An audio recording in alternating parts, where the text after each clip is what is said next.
characters in your novels undertake some fantastically exotic journeys. Come again? What's that? The characters in your novels undertake some incredibly exotic journeys. And I was wondering if there was anywhere in this world that's a particular country that's really inspired you in terms of creating landscapes. Well, no, not particularly.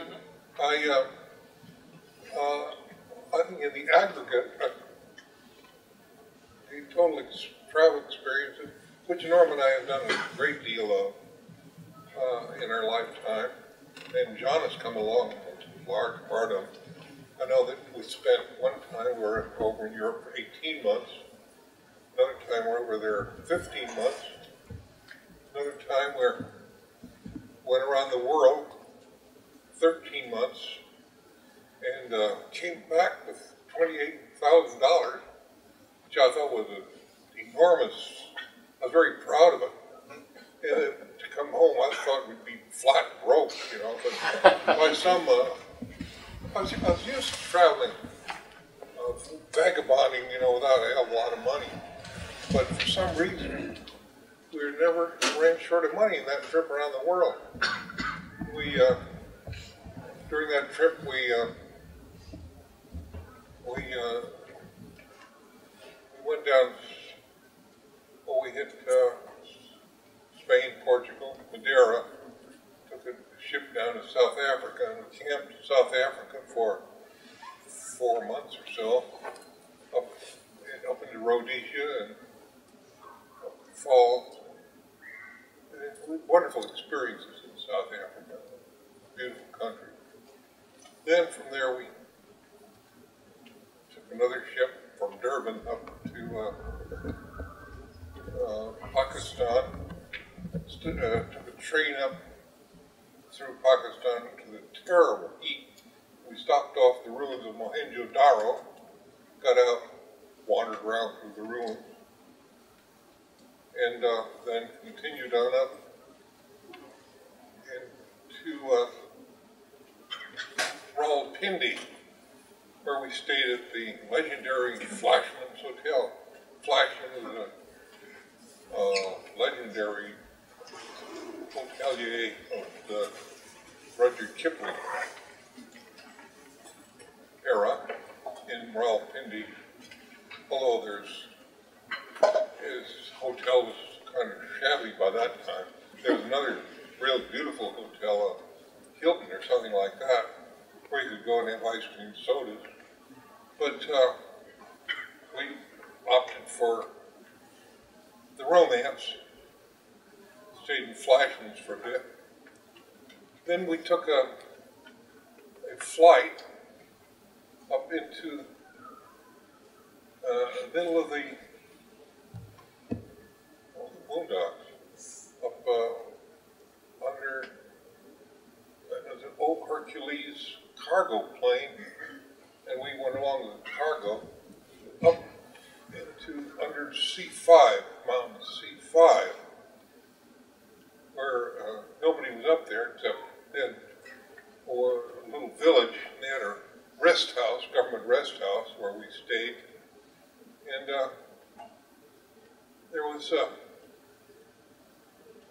among people there were all these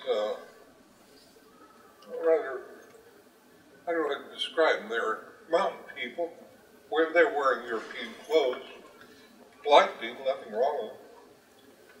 And one day we rented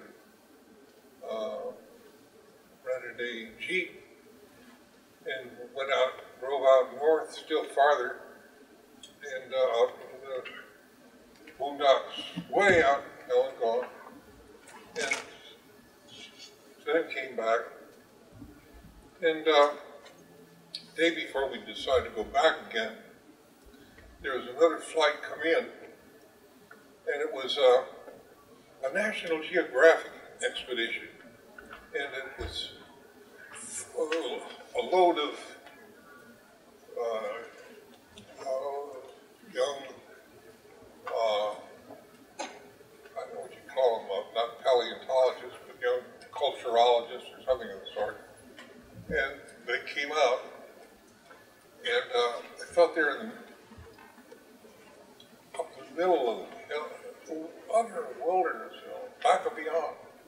And the first thing they see is me, Norma, and John strolling up. Hello there, what you doing? Oh, what are you doing up here? Oh, we're just tourists.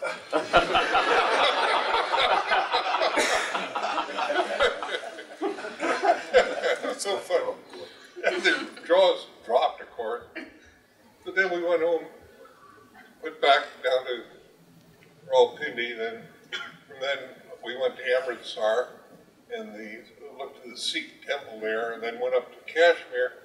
We spent time over several months, 3 months in Kashmir, aboard a Kashmir houseboat on Lake Nagin, not Lake Dal, which is crowded, not so pretty. Lake Nagin, which means Lake Diamond in the local argot. It was lovely, beautiful. I was writing longhand. I had my clipboard in my hand, sit in the window there, look out over the lake, write. Norma had her typewriter. She typed the first draft, and then to the window, up would come these hustlers, what do you call them? Hucksters in there. They had some words, these folks, I forget what it is. But they sold us fruit, cherries, I don't remember especially. And then there was Mr. Wonderful and Mr. Marvelous. These two people sold some flowers, and they were terrible competitors. And Mr. Wonderful came and sold us flowers. He jumped aboard, and he decked the whole houseboat with flowers. It wasn't very much, it's cheap enough. And isn't that beautiful? Yeah, that's beautiful, Mr. Wonderful. Well, next day, Mr. Marvelous would come by and say, holy, where have you got in this slop here, boy? Mr. Wonderful is out there throwing his trash up here. You can't trust that Mr. Wonderful. He'll get rid of this milkweed up here. So Mr. Marvelous would throw out Mr. Wonderful's artful stuff and put in his own, and then I would have to stand it until Mr. Wonderful came back and told us what we thought of Mr. Marvelous's.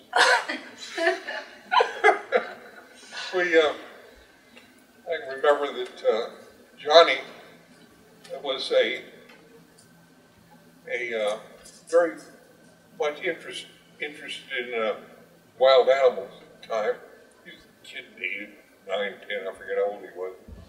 But he was a great reader of Lawrence Terrell's book on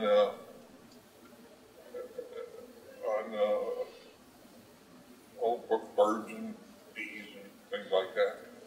But he was interested in wild animals. Well, one day he looked out of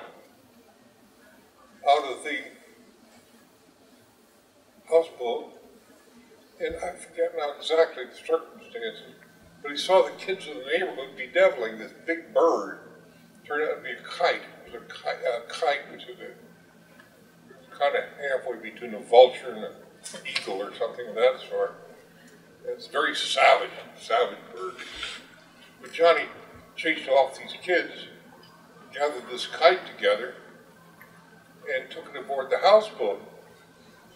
And the kite was real sick, but Johnny nursed the thing, and the kite repaid us by making a terrible mess in this spare bedroom. Oh, it was terrible.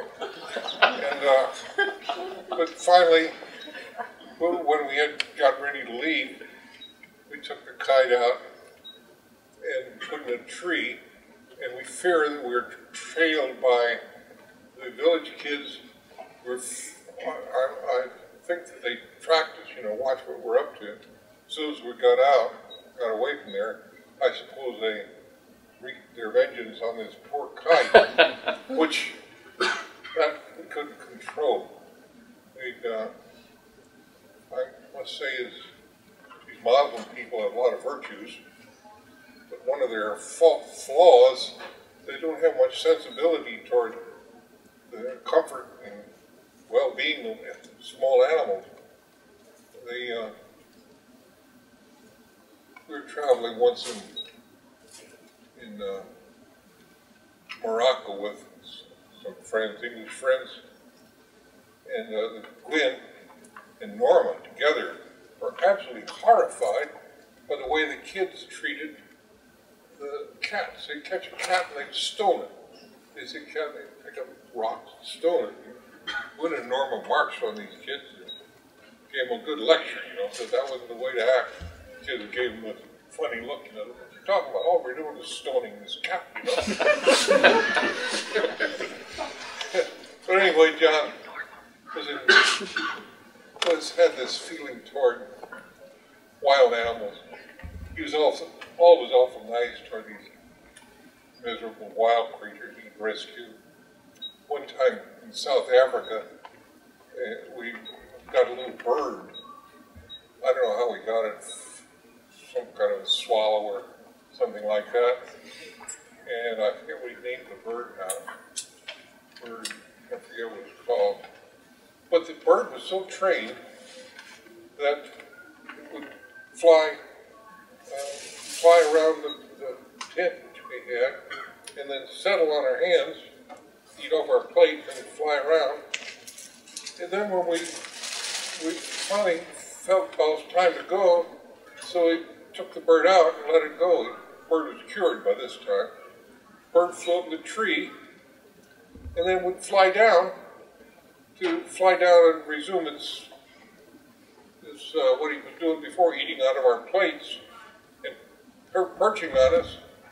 And he'd fly back up the tree, but we were his mommy and daddy, and Johnny, of course. And I forget the bird's name, but we finally had to leave him behind. There was a place called Graafrenet in the middle of South Africa, very beautiful little town.